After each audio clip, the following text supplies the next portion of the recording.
Bugün Milli Startup layihəsi çərçivəsində Startup Azərbaycan 2014 müsabiqəsinin finalçıları məlum olub. Finala çıxan 6 komanda Rabitə və Yüksək Texnologiyalar Naziri Əli Abbasov tərəfindən diplom və qiymətli hədiyyələr alıb. Nazir həmçinin jurnalistlərə bir çox suallar da cavablandırıb, hansı ki, onların içərisində mobil tariflərin endirimi də var.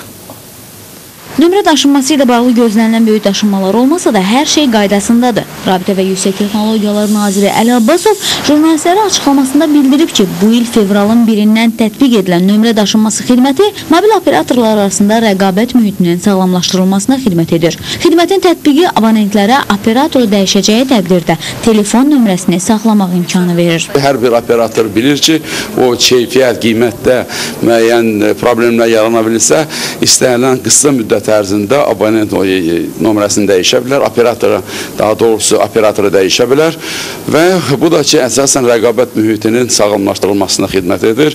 Bundan başqa Əli Abbasov orbitə çıxarılması planlaşdırılan Azərbaycanın yer səthinin müşahidə peyki haqqında da danışıb. Peyk üçün tenderin vaxtı bir neçə ayda uzadılıb. Çünki bu olduqca yüksək keyfiyyətli peykdən söhbət gedir və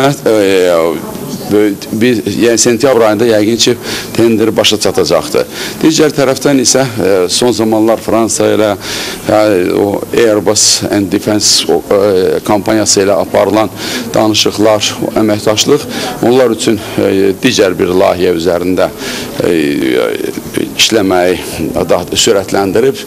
Bu layihə çərçivəsində Azərkosmosla Fransanın Airbus Defence and Space şirkəti iyunun 30-da Spot 7 yer səthini müşahidə peykini orbitə buraxıb. Həmin peykin idarəçiliyinin Azərkosmos Açıq Səhmdar Cəmiyyətinə verilməsi istiqamətində də danışıqlar aparılır.